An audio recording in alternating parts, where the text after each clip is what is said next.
14-ാമത്തെ വയസ്സിൽ വിഷവൈദ്യത്തിലും കഥകളിയിലും കേമൻ. 19-ാമത്തെ വയസ്സിൽ ഒരു സിനിമ തന്നെ സംവിധാനം ചെയ്യുന്നു, അതും 45 സിനിമകൾക്ക് അസിസ്റ്റന്റ് ഡയറക്ടറായി വർക്ക് ചെയ്യും. 19-ാമത്തെ വയസ്സ് തൊട്ട് മധു, ഷീല എന്നീ സൂപ്പർ സ്റ്റാറുകളെ ഉപയോഗിച്ചിട്ട് ഒരു സിനിമ തന്നെ ഡയറക്റ്റ് ചെയ്യുന്നു. എല്ലാവരുടെയും സ്വന്തം ചന്ദ്രേട്ടൻ. ഞാൻ ചന്ദ്രകുമാർ, പഴയ ചന്ദ്രകുമാർ തന്നെയാണ്. ഇപ്പോഴും പഴയതല്ല, പുതിയ തന്നെയാണ്. പിന്നെ ഇങ്ങനെ ഇരിക്കുമ്പോൾ തോന്നുന്നു ഞാൻ ഭയങ്കര അഹങ്കാരിയാണ്. അഹങ്കാരിയൊന്നും അല്ല കേട്ടോ, ഇതെൻ്റെ സൗകര്യത്തിന് വേണ്ടി ഇങ്ങനെ ഇരുന്നുള്ളൂ.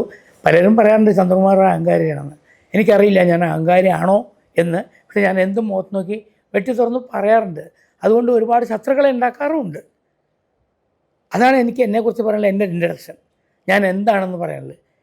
ഇനി ഞാൻ ഇവർ പറയുന്ന, നിങ്ങളുടെ ചാനൽ ആവശ്യപ്പെടുന്ന ഞാൻ വന്ന വഴികൾ, അതാണ് എല്ലാവരും അറിയിക്കാൻ അവരാഗ്രഹിക്കുന്നത്. എന്നെക്കുറിച്ച് അറിയാതെ പോയതും അതാണ് പലരും.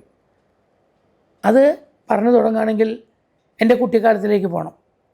ഞാൻ ഏതാണ്ട് ഒരു 6 വയസ്സോ ഒക്കെ തൊട്ട് കഥകളി പഠിച്ചിരുന്നു.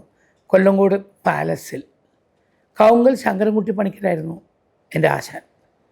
അപ്പോൾ അവിടെ കഥകളി പഠിച്ചുകൊണ്ടിരിക്കുമ്പോൾ ഒരു 10-12 വയസ്സൊക്കെ ആയി. അപ്പോൾ ഞാൻ ഹൈസ്കൂളിലെത്തി. ഹൈസ്കൂളിൽ കഥകളി സബ്ജക്റ്റ് ഉണ്ടായിരുന്നു. അന്ന് കഥകളി സബ്ജക്റ്റായിട്ടുള്ള ഏക സ്കൂൾ കൊല്ലങ്കോട് രാജാസ് ഹൈസ്കൂളായിരുന്നു തോന്നുന്നു. വേറെ എവിടെ ഒരു സ്ഥലത്തുകൂടി ഉണ്ടായിരുന്നു. അപ്പോൾ ആ സ്കൂളിൽ അത് പഠിച്ചാൽ ഒരു മെച്ചം കൂടി ഉണ്ടായിരുന്നു, ഫീസ് കൺസെഷനും കൂടി ഉണ്ടായിരുന്നു. 3 രൂപ കൺസെഷൻ കിട്ടും. അപ്പോൾ അതുകൊണ്ട് ഞാൻ നേരത്തെ തന്നെ കഥകളി പഠിക്കുന്ന സ്റ്റുഡൻ്റ് ആയതുകൊണ്ട് ആശാൻ പറഞ്ഞു, നീ കഥകളി എടുത്താൽ മതി സബ്ജക്റ്റ് എന്ന്. അപ്പോൾ കഥകളി എടുത്താൽ നമുക്ക് മലയാളം സെക്കൻഡ് പേപ്പർ എഴുതണ്ട, ഗ്രാമർ പഠിക്കണ്ട. അപ്പോൾ അതിന് പകരം കഥകളിയാണ് സബ്ജക്റ്റ്. കഥകളി 2 പേപ്പറുണ്ട്, ഒന്നൊരു പ്രാക്ടിക്കലും ഒന്നൊരു തിയറിയും.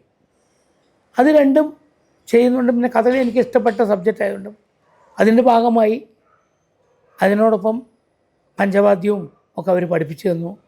അതൊക്കെ പിന്നീട് എനിക്ക് ഉപകാരം ചെയ്യും എന്ന് ഞാൻ ഒരിക്കലും പ്രതീക്ഷിച്ചിട്ടില്ല. പക്ഷെ അവിടുന്ന് കിട്ടിയിട്ടുള്ളത്, പലപ്പോഴും ഞാൻ സൈക്കിൾ ഓടിച്ച് പഠിക്കുന്ന കുട്ടിക്കാലത്ത് കൊല്ലങ്കോട് പാലസിലായിരുന്നു.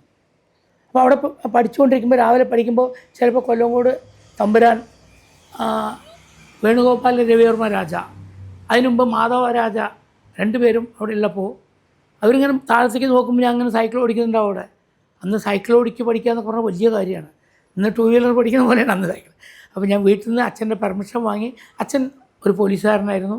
അപ്പോൾ അച്ഛൻ്റെ പെർമിഷൻ വാങ്ങി അവിടെ പോയി ഇങ്ങനെ സൈക്കിളൊക്കെ ഓടിച്ച് പഠിക്കുമ്പോൾ പെട്ടെന്ന് വിളിക്കും, തമ്പുരാൻ പറയും, അതേ കുമാര, എന്നെ കുമാര എന്നാണ് വിളിച്ചിരുന്നത്. കാരണം അച്ഛൻ്റെ പേര് കുമാരൻ നായർ.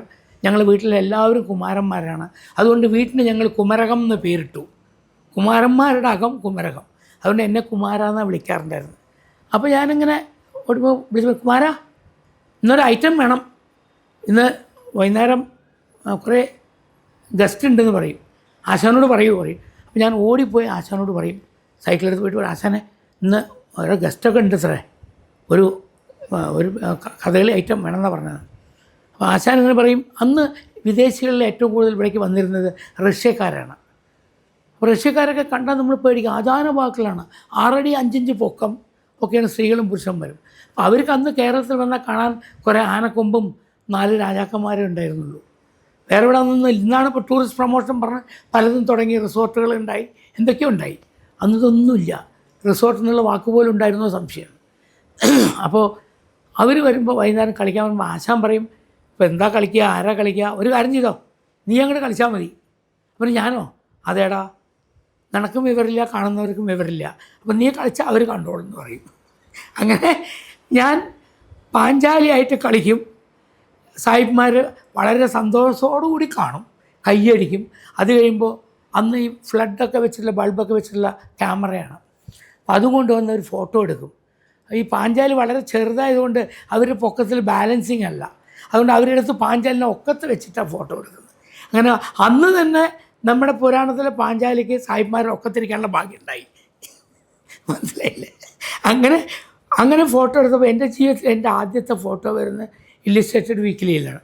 ഞാൻ കണ്ടിട്ടില്ല ജീവിതത്തിൽ എനിക്കൊരു ഫോട്ടോ. അന്ന് ഞാൻ ഒരിക്കലും പ്രതീക്ഷിച്ചിട്ടില്ല പിന്നീട് എൻ്റെ ഫോട്ടോകൾ ഒരുപാട് മാഗസിൻസിൽ വരുന്നും ഇന്നിവിടെ ഇരുന്ന് ഇതൊക്കെ സംസാരിക്കാനുള്ള ഭാഗ്യം ഉണ്ടാവുമെന്നും അന്നൊരിക്കലും കരുതിയിട്ടില്ല.